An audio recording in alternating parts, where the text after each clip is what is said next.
Hello, everyone, and welcome back to the Little Steps Insider Series. I'm your host, Shay Stanley, and today's topic is all about diving in to an honest conversation about divorce and mental health and neurodiversity. We are going to be covering everything from addiction to ADHD to trauma. We are going to be talking about anxiety and depression and how it affects the separation and divorce process for your kids, for yourselves, and of course, your finances as well. So with us, we've got Vanessa Duff, who I have wanted to interview for quite some time.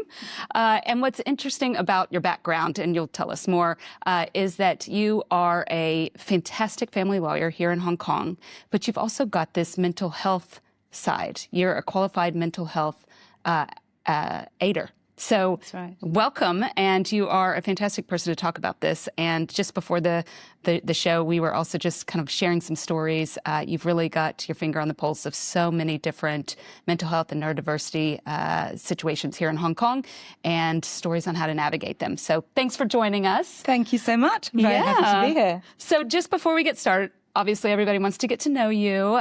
So why don't you just tell us a little bit about yourself and how you ended up doing what you're doing? Yeah, so I've been a family lawyer for about 18 years. I was originally based in the UK for about 12 years, and then I moved out here to Hong Kong. I think mental health has always been something really close to my heart because of what I have seen in close family and friends. And as I've done this job over time, I've just realized that actually you need to have a real understanding of mental health issues and how a person really feels when they're going through this process. Because legal advice is only one part of it. There's a whole load of person around, that you're dealing with in your separation and divorce proceedings. And I think understanding what's going on behind the scenes and what's going on with them and in their personal life and in their families and really what they're experiencing and witnessing at home can really help you do the best job you can for them. Well, I can tell you've always had such a warm approach to everything. So I guess that's part of the job because it is such a stressful time. And I would imagine that anybody that walks through the door is going to be anxious, and very nervous and just wondering what the next step is. So hopefully we'll answer a lot of questions today. But of course, if they need to get in touch with you, we will provide all the information so in the show notes. So let's go. Let's dive right in. Okay, so we are going to start with just setting the scene. So when we're talking about mental health challenges, it's a wide scope, right? And how mental health intersects with the separation and divorce process. Maybe you could just elaborate on what that looks like for families that you're seeing. Yeah, of course. So when you talk about mental health, I think what most people think about that comes to mind at first is anxiety, depression, the sort of mental health issues that a lot of people have when they're just going through the divorce process itself. But it's obviously a lot wider than that. And a lot of the situations that I see either are people who have had mental health issues for a number of years or those who are experiencing mental health issues because of the stress and the trauma of their relationship breakdown. So you do have individuals with anxiety and depression, perhaps PTSD or various paranoias. I have cases, for example, where some of my clients are too afraid to leave the house because of the stress of perhaps bumping into a former partner. And then we've got what I think is also very common, substance abuse. Oh, yeah. Be it drugs or alcohol, and then addictions. Those can also have a huge and profound impact on people and on families, be it gambling or sex addictions, and those are the sorts of areas. We then have the much more serious mental health conditions, such as very serious depressive disorders, psychosis, schizophrenia, Thankfully, I don't see too many of those, but I do deal with similar cases every now and then, and those are really, really, really very difficult for families, and particularly when there's children involved. And those are the sort of conditions that we see with the parents. But then we also have, as you mentioned at the outset, neurodiversity. And I think increasingly, particularly in Hong Kong, where special educational needs and neurodiversity is becoming more well known, I think, than it perhaps had been 10 years ago.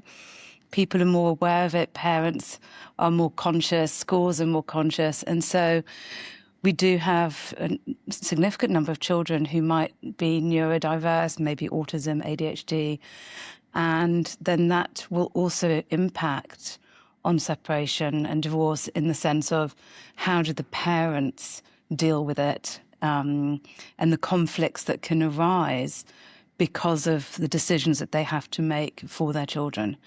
Obviously, differing views about potentially those conditions and then potentially what should be done about it. So that's kind of the complete net, more or less. I always say your job is not boring. But, you know, today we are going to be looking at some of these, but obviously there's a lot of things that we can explore here. But I do want to start first with the kids, because that's always front and center of anybody that's going through divorce, and how to protect them, but also how to look at their own needs as they're navigating that. So I want to just kind of take a look at, obviously with children, separation and divorce, they're going to feel the ripple effect immediately, right? And I think parents or those that are divorcing or separating, they want to know what is normal and probably what is something that needs to be flagged, and then we'll get into the court side of things, because that's next. I think the first thing I'd say is there's no normal. Every family's different, every circumstance is different, and sometimes the way that children react is not always instantaneous, and sometimes it's gradual, and to some extent it depends on what the mental health issue is. So, for example, it depends on the age of the child.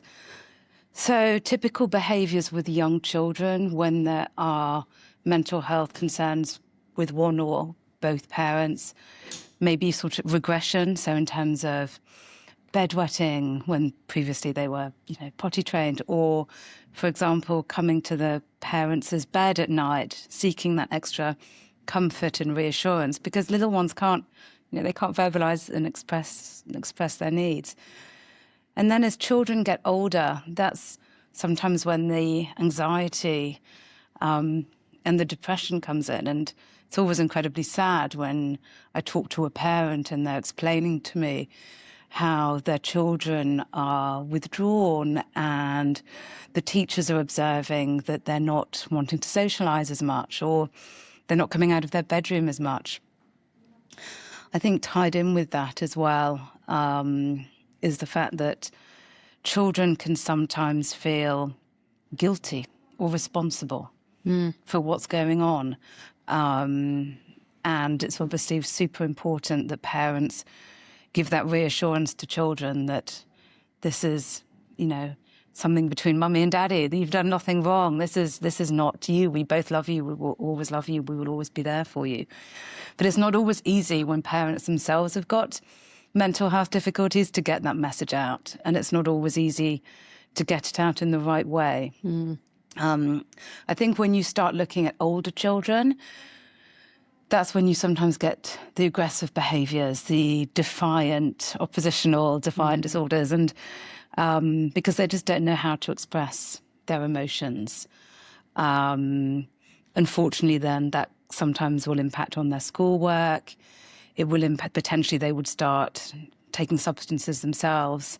And so it's really important, particularly because sometimes divorce proceedings and separation can take a number of years. It's really important that the children are put at the forefront and are not an afterthought, that their emotional needs are really prioritised at the outset.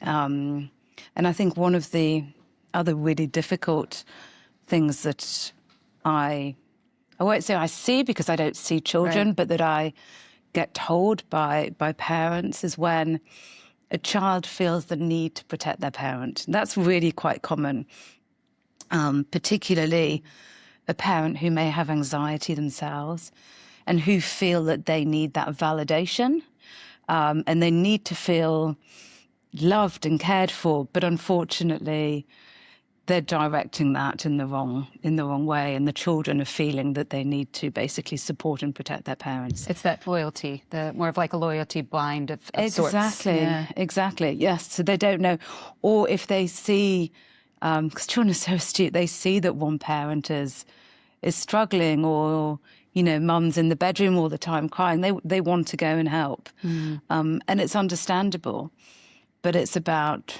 trying to make sure that the child has that support around them, that they don't take on those burdens. It's very difficult. I think when you're going through the stress of the divorce as well, I see people doing things that they normally wouldn't necessarily. Yeah. So it's that deep breath and going to get that help, even if traditionally you might not have had a record of mental health in the past. So it is good to just keep an eye on that. So in terms of, I know we touched a little bit about it, but I want to talk about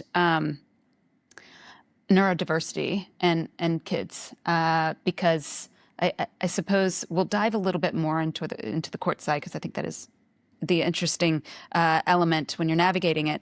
But children that have neurodiversity, do you see a lot of these cases where, say, one child might have ADHD or is navigating it, and what are the challenges around that in your practice? I do. I would say probably about 25, 30% of my cases. Wow. There is some element of neurodiversity. As you say, ADHD, autism. I mean, all of these are on a spectrum. And so some children can cope perfectly fine on a day-to-day basis. They can still manage to get their school bag organised, get to the school bus on time. Other children really can't. I think one of the biggest challenges is that parents are worried about the associated stigma. So I think there's sometimes a real reluctance to have a child tested, partly because people worry about, what are their friends and family going to say, concerns about whether their child is going to get into their school, is it going to have an impact on school applications, and then also denial. One parent might have suspected that they themselves might have had, or might have, still triggering. It's the mirror, right? Exactly. Yeah. And then if their child is diagnosed with ADHD, then makes them, actually maybe, and I have actually had that, those circumstances. Yeah, where a child has been tested and found as having ADHD, and then the parents have said, well, actually, I think maybe I have it too. And then they get, and actually, at the end of the day, that's a good thing, because then everyone's getting the support that they need. But the areas of conflict are often getting the child tested. Parents don't necessarily agree. And particularly if there is already a separation or divorce proceedings underway, there's real anxieties about what a positive diagnosis is going to mean. There's anxieties around the financial implications of that. There's anxieties about one parent blaming the other, because there are still wrong perceptions nowadays about neurodiversity and how it can be caused by external factors. Right. And so one parent might be concerned that the other parent will be blaming them for the circumstances. So there's a whole host of reasons why children do not necessarily get tested and then the support that they need as early on as they should. Super stressful. Ugh. So let's talk about the parents a bit. Let's dive into that a little bit. Obviously, it sparks a lot of tension. You've got the parents. What are typical conflicts that arise between parents in relation to mental health that you've seen? So we have in Hong Kong, when there's conflicts between parents, we have two sort of key concepts regarding the care of children. One is what we call custody and one is called care and control. And custody is about making decisions regarding the really key important issues for children. So what school they should go to, what medical treatment, if any, they should have, what religion they should follow. And when there are mental health issues, those custodial decisions can become much harder, particularly on the subject of schooling. If there's special needs, should the child be going to a special needs school? Usually they're more expensive. Should they be having additional support, occupational therapy, speech therapy? Who's going to pay for that? Can it be afforded? That can lead to a lot of conflict. Again, as I mentioned a minute ago, whether a child should be tested can lead to a lot of conflict. You've then got the much bigger issue of the actual care arrangements for the child. And this is a lot of what I deal with. When there is a parent who is, as a result of their mental health condition or an addiction, unable or unwilling to care for a child. And sometimes the unwillingness is through no fault of their own. They are unfortunately unable to get the child up in the morning, make them breakfast, make sure that they do their homework, make sure that they're properly cared for. So then you're sort of looking at potential neglect of a child because the parent does not have the ability to care for them.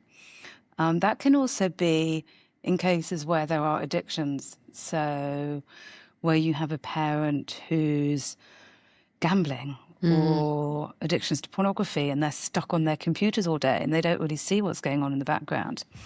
I've had recent examples with crypto and people who are so focused on watching the screen and the numbers and things that are changing that they don't know, what's happening in the back and that the child's gone into the mother's handbag and has picked up some paracetamol and these are real life examples. So, and then also, with the addictions, the parents who are, unfortunately taking substances at home, leaving drugs lying around. How do you deal with that? And then, obviously, one parent is always going to be, there's usually the fact pattern is usually one parent has significant concerns about another parent's behaviours, but then that parent may feel that actually it's being exaggerated or that their drinking is normal, that their time spent on the internet is no different to anyone else. And that's where there's conflict. One parent who believes that they are a capable parent, but the other parent sees things differently.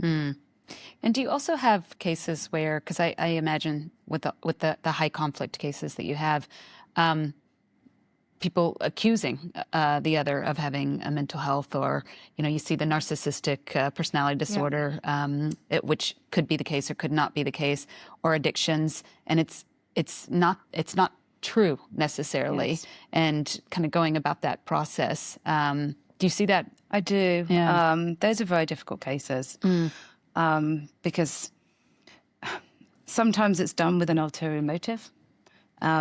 Because a parent feels hurt about something that might have been done, or they believe that there are financial advantages or disadvantages to making a particular allegation. Sometimes parents genuinely themselves are actually struggling, and they may be looking at a situation in a slightly different way to how another parent might be looking at it. So they're not necessarily accusing the other parent out of ill will, but their own fears and paranoias and anxieties, which is perfectly normal when you're going through this process, Yes. can make them look at a situation in a different way. And that's why it's really important not just to talk to a lawyer about what the court might have to say about a particular behaviour, but talking to a therapist or other person who can kind of guide them into what's normal and what's not normal. And children might have a certain reaction to something that's said or done that's perfectly normal in the circumstances, but a parent might think, what's happened? Why are they crying excessively? Out of curiosity, what's a percentage of clients of yours that come in that are speaking with therapists on the side of the process? Is it common to have that as part of your support structure, or is it more 50%? Or it is common. Yeah, I would say 60 to 70%. Okay, well that's probably better than it used to be. It is. I think it is, and I think it's really helpful when clients tell me that. And sometimes I will actually ask them whether they are happy for me to talk to their therapist. Because, as I said at the beginning, understanding what's really going on through their minds is really important for me to do the best job. And I find, and actually, I put this down to AI. I sometimes find clients coming and asking me questions or thinking that they know how a particular situation should be handled. Or friends and family saying, this is really important, you've got to ask this, you've got to ask that. But actually, when you really drill down, or when they are in that meeting with me and they are at their most vulnerable, or when they're talking to their counsellor or therapist, it's not necessarily the same as what they might have on their list of questions. Oh, definitely. And part of my job is not just listening to the words that I'm being told, but it's trying to understand what's actually going on behind that. Because everyone's priorities are different. And particularly when your client might be the one who has anxiety or depression, you don't necessarily know at the beginning exactly what it is that's the most important to them. But that's my job, to figure it out and help them to figure it out, and then to get the best outcome I can for them in what are very difficult circumstances. Let's talk about the deniers, the ones that clearly have something to work through, but they just won't get help, won't take the medication, won't get diagnosed. What do you do in those situations? Very hard.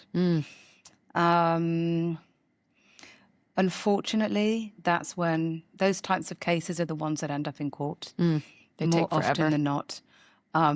They can take forever. Or I think sometimes there's the deniers, but there's also people who know that there is a problem, but they will not go for treatment because they are concerned about the impact that might have in the context of divorce proceedings. Okay. So effectively, if I go and see a psychiatrist because I'm depressed, is that, and this is a question I get asked quite a lot, is that going to reflect badly on me? And is my husband or wife going to say that I'm not capable of taking care of my children because I'm depressed?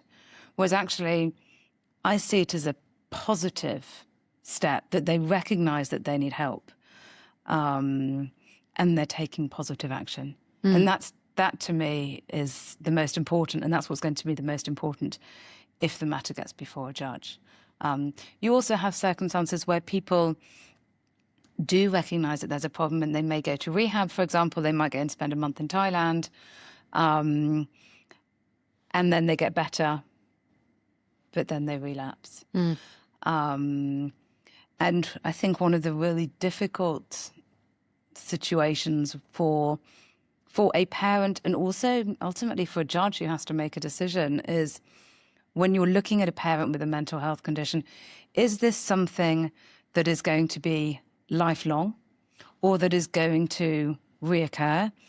Or is this something that is short-lived, that someone's going through a really tough time because they're going through a divorce, and yes, maybe they're not behaving, in their best way, but they can't help it. And with the right support and treatment, they will get through it and they will get back on track. And that's very different to people who have potential lifelong conditions, and the considerations are different.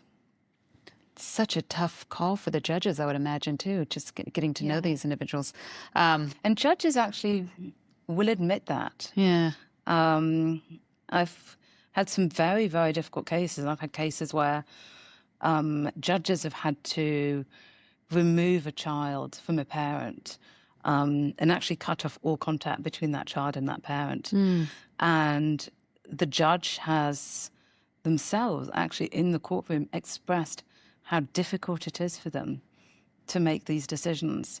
And, you know, fortunately, it's not just me and the judges who are having to make these, you know, these really difficult calls. Often when there are proceedings, we have social welfare officers involved, we have child psychiatrists, child psychologists, psychiatrists. There are a number of people that will come and support and give guidance to the court or to the families in these difficult circumstances. So fortunately, it's not all left up to me to have to make some of these difficult decisions. Yeah. So let's dive into the court approach. I guess there's not a blanket approach to all of these things. So maybe we could just kind of look at them individually, and if you've got some stories to share on that side. Let's start with addiction. You know, you've got alcohol, you've got drugs, this kind of thing happening. They go through the separation or divorce, maybe a denier, maybe an accuser, who knows what's going on there. But how does the court approach these situations? So it depends really on one thing: the impact on the child. Okay. But if we're talking just about this children, is Hong Kong courts, it's always about the kids first. Correct. There's financial implications, but we'll get to that. We'll get to that. But when it comes to the children, how is that impacting on the children? Now, with alcohol, what might be, I don't know, someone might be able to drink a bottle of wine and be completely fine. Another person, it might just be a glass, right? So it's not about the amount. It's not about the amount. It is about how that person responds to it and how it is impacting on their children. So, for example, a parent that's out drinking late every night, who's not home for bedtime, who's coming in, who's waking up the house, who's shouting and who's abusive, that is a lot worse than someone who is maybe drinking quietly, but who is capable of functioning. And everyone's got obviously different tolerance levels.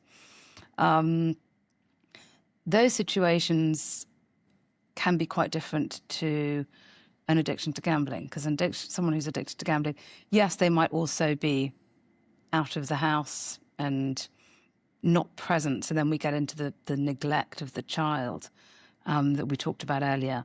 But those sorts of addictions may not necessarily have such an impact on the positive behavior. When I say positive, I mean the behavior of the person. So let me say, for example, so someone who's come home drunk or who's taken significant quantities of drugs may be verbally abusive, may be physically violent, whereas someone who has been stuck on their computer throughout the night may not necessarily have those behaviors.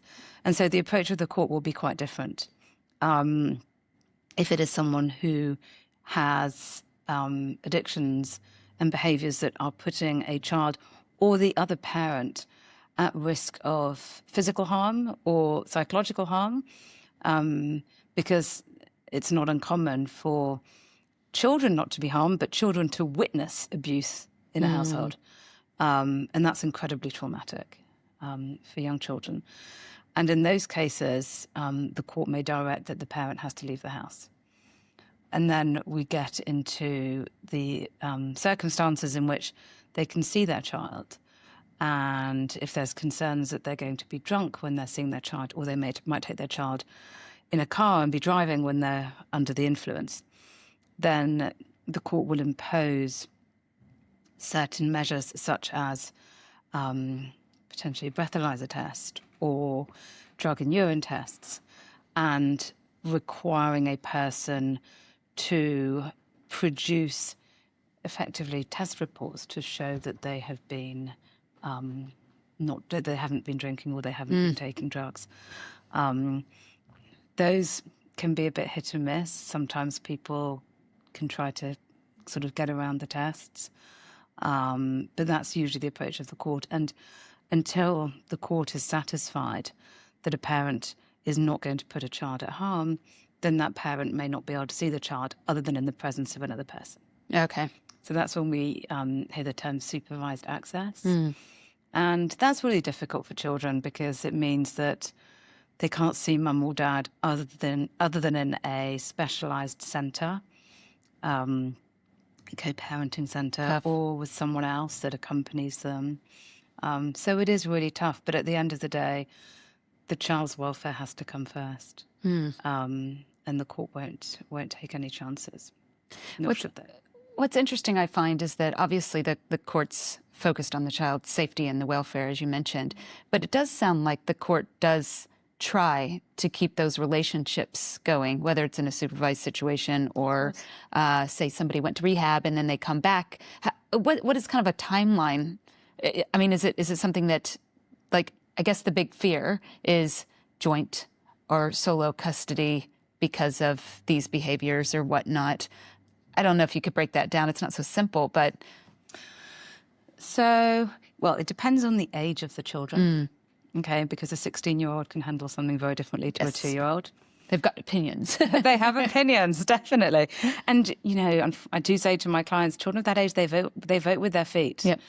And quite often, if they've been brought up in a household where there is a parent who is not, you know, an absent parent, or I say absent because they're doing their own thing, or they're an unreliable parent because you don't know whether they're going to come home at 6 o'clock or at 2 o'clock in the morning. You know, those children over time, you see that they don't necessarily want to spend time with them. It's sort of their own self-protection. But going back to your question, it depends on the extent to which someone is accepting that they need to do something about it. And if the court can see that they are voluntarily submitting themselves to treatment and, if necessary, ongoing psychiatric support. Okay. So it's taking accountability and showing the court that you're really trying. It is, exactly. And there are some parents out there who are, you know, doing a fantastic job, who are seeing their therapist, psychiatrist regularly, continuing with medication, providing blood tests, doing all of the right things. And they are seeing their children. And there is absolutely no reason why there should not be what we call shared care, which is where both parents spend broadly equal amounts of time with both children. When there has been evidence over a period of time, I would say normally maybe about 18 months, but again, it depends on, you know, the severity and what the condition is. But there's, you know, at the end of the day, it is well recognised that it's in a child's best interests to have quality time with both parents. It's undoubtedly, and, you know, that should be, in most cases, what parents should aspire to. But at this same time, a child has to be safe, and it's not always possible. Right. But the most important thing is not to use someone's mental health as a weapon, as a stick to beat them with. Right. It's to be conscious of that it's a challenge for them, and that they can't always change how they are or what they do, and that it is a process. But I think transparency and honesty is also really important, because quite a few cases that do just end up becoming very contentious are those, the deniers, or not necessarily the deniers, but the ones who try to minimize, try to constantly minimize the impact of their actions. Right. And then I think that's where you get the conflict. Yeah. And the blamers, I suppose, as well. And the blamers. Yeah. I wouldn't have been drinking if it wasn't for you. That's it. That's it. Yeah. So we talked about addictions. I'm assuming when we start talking about other mental health, depression, anxiety, some of these other, it would fall into the same arena of showing accountability and doing the next right thing. Are there any differences? If it's serious. Yeah. All of these are on a scale. I mean, I think nearly everyone who's going through a divorce has some degree of anxiety. 100%. Yeah, and trauma, right? Of course. It's losing someone that they've given up a significant proportion of their life to. It's the unknown, the uncertainty of what's coming next, the worry about conflict. There's so many emotions. I think it would take someone with a huge amount of personal inner strength to go through this process without having some degree of anxiety. Yeah. So that I think anxiety is less of a issue unless, and I think this is really the crux of it, it's when the anxiety that a parent has ends up negatively impacting their child. So, for example, the excessive questioning. So when you were at mum's house or daddy's house, what did they feed you? What time did you go to bed? Were you watching TV all the time? How much time were you on the PlayStation? It's the worry and the anxiety about what is happening in the other parent's home. It's control as well, I assume. It's like the loss of control. Right. Exactly. And so the questioning of the child, it's not necessarily done out of bad faith. A lot of times it's from a good place too, right? It is, because they're generally worried. And sometimes they have good reason to be. It's true. What did you eat? When we were, 2 years ago, we had an agreement between the parents. There's no TV during the week. And then the children come home. What were you doing? Oh, watching a movie. I mean, all night. That's not uncommon. But it's when that questioning has a detrimental effect on that child's relationship with the other parent. I see. Because they start thinking, well, why is mum asking me all of these questions? Or why is dad asking me, such a tough has spot. mum got a new relationship? Or because of the anxiety. And that can also feed into then children being anxious about, as we talked about at the beginning, are they to blame, or do they need to protect that parent? And if they're not doing so well at school, then there's more blame, and so you end up in a bit of a vicious circle. So I think that's how anxiety can have an impact, and so it's really important for those parents to recognise what they might be doing, perhaps involuntarily, and perhaps it takes someone else to, help them realise that some of these questions are not necessarily the right questions. Or is there another way of going about it? And so I'll give you an example. There are some families where they will have a diary that will move with the child. And that's particularly important when you've got children with special needs.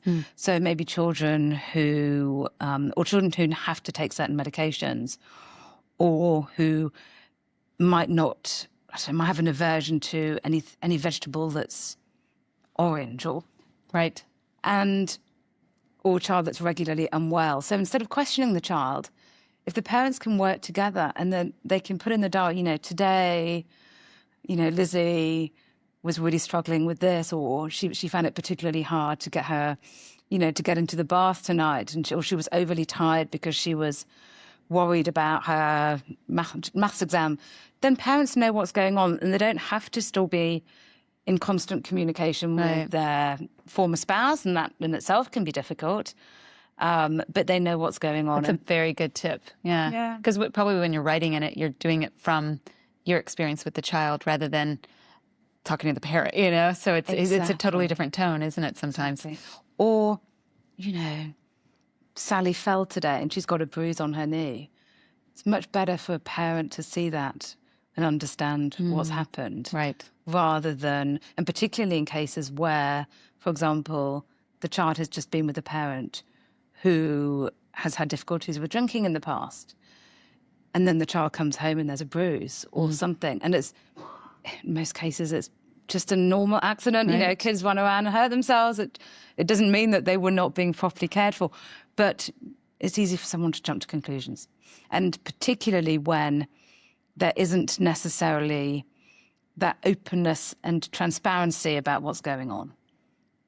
Whereas if if you've got the diary and you say, "Oh, she fell over," and then the mum sees, and you're not immediately running to the wrong conclusion. I think a diary would be great no matter what the situation is, right? It's good. It's a very good tip. Particularly when you've got lots of kids. Yes. So neurodiversity and the courts, how is that typically, with children with various needs? I guess, what are the concerns that you're seeing? And then how do the courts typically treat these cases? So the main concern is stability for a child. So children who are neurodiverse tend to need more predictability, certainty, regularity. That's, simple things like meal times, bedtimes, routine, the habits. And the difficulties can arise when the parents are not aligned, and what happens in one house is completely different to what happens in another house. And in a worst case scenario where the parents can't get on the same page, the court may say, well, actually, this child has to have their main home and spend 95% of their time with one parent because that parent is able to give them the consistency and the security that they need. And then the other parent would have less time with that child. The court will always want, as I said before, to ensure that both parents can play an active role. But if it is causing too much distress, and particularly the idea that a child may be with one parent on Monday, then another parent on Tuesday, back to, say, mum on Monday, then dad for 2 days, those sorts of arrangements are much harder, particularly when the children are younger. So that really has to be factored in. And then the school. Which schools do they go to? And they are expensive.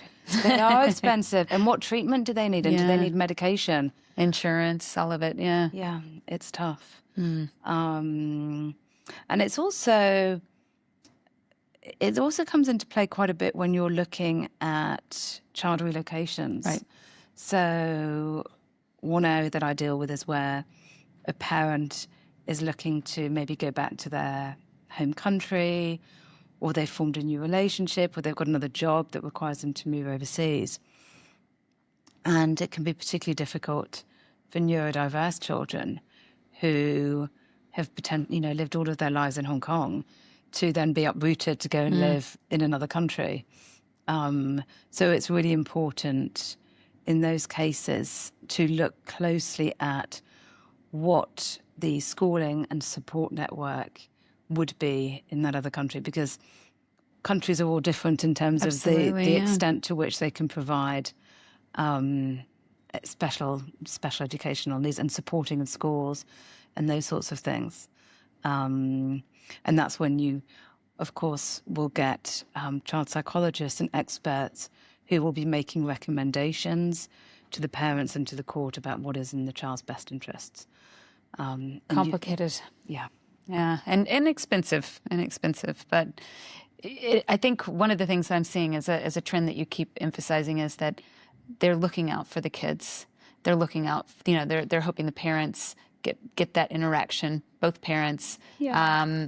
It's fair. It's just. That's right. Take accountability. Do the right thing. Focus on the kids.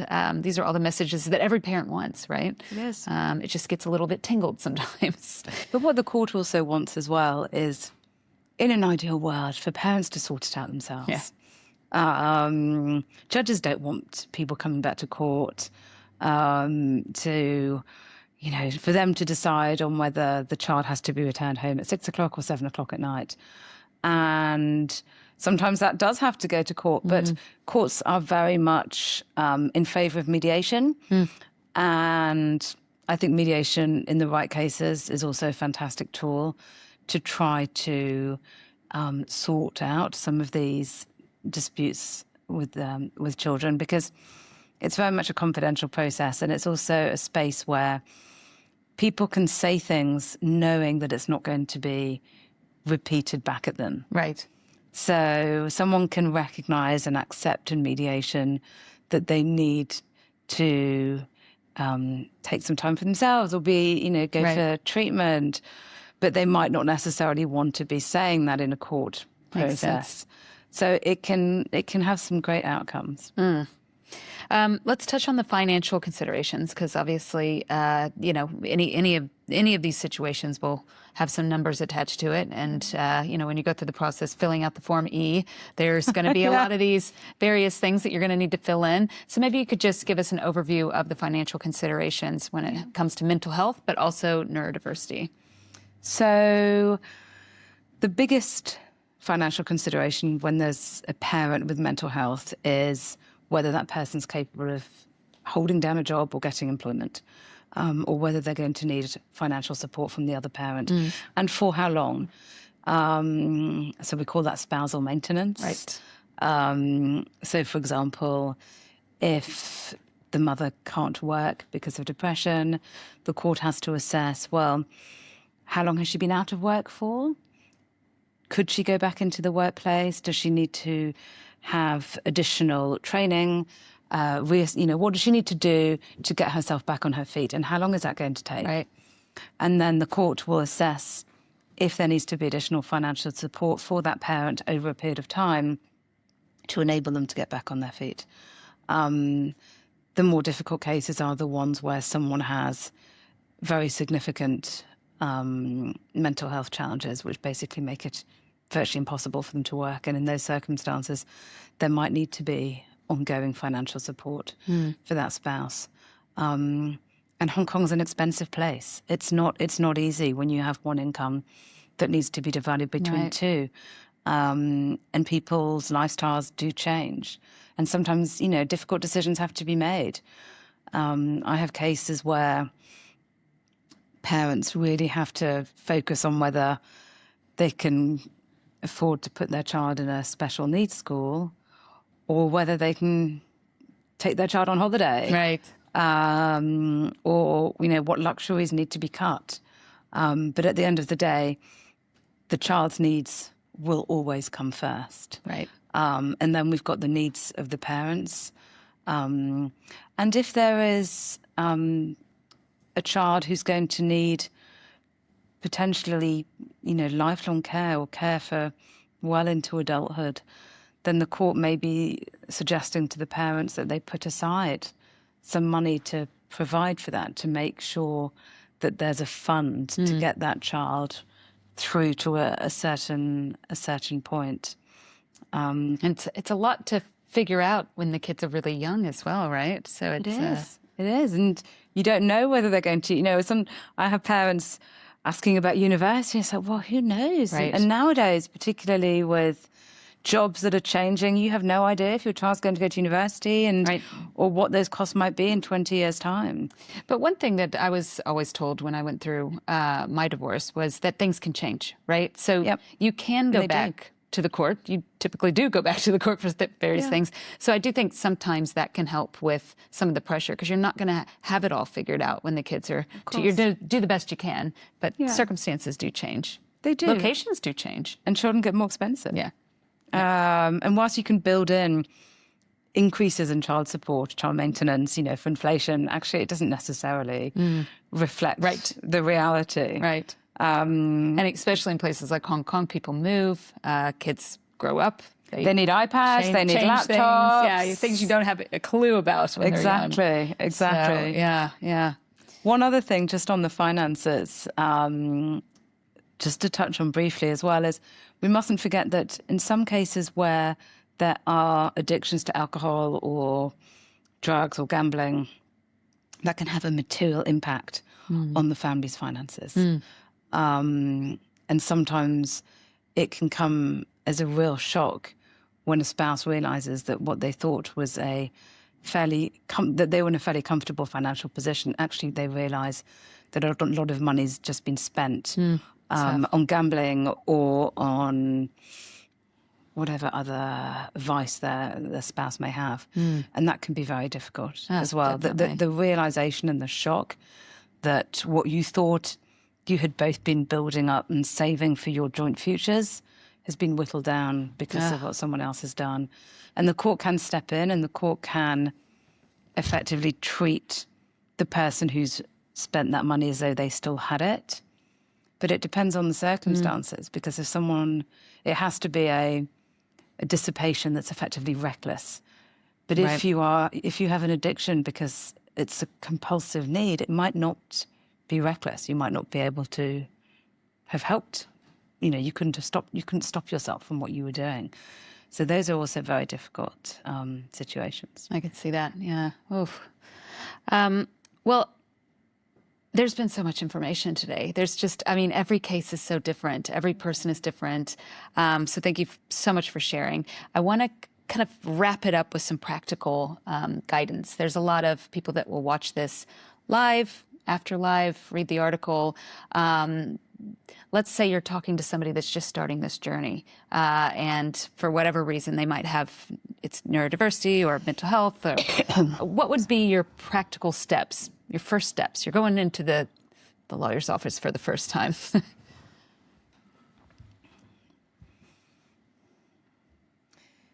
Don't worry about your questions. There's no stupid question.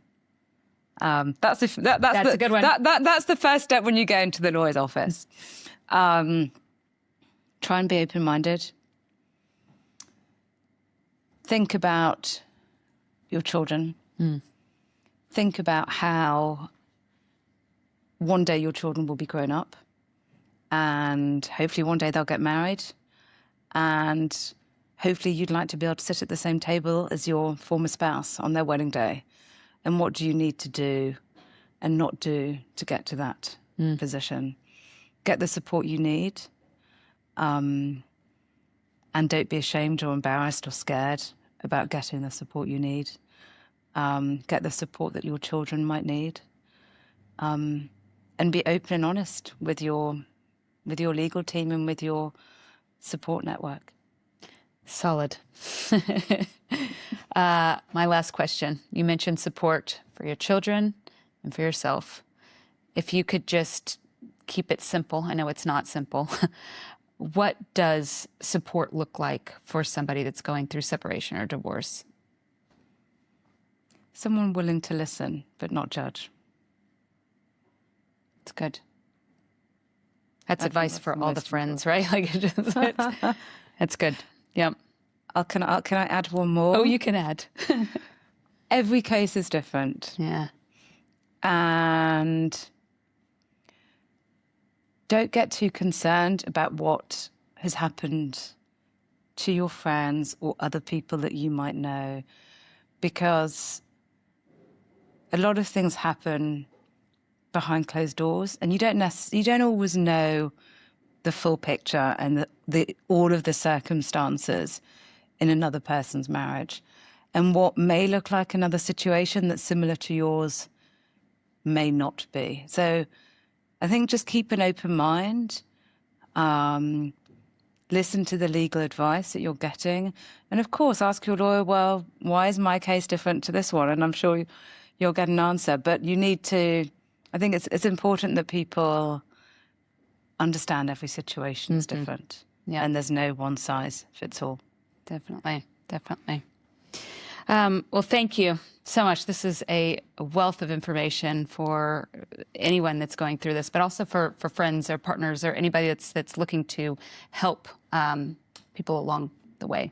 So thank you so much. Thank you for having me. So just for everyone that joined us, of course, you can always write in with questions. We'll make sure that Vanessa gets them. And yes, till next time on Little Steps Insider series.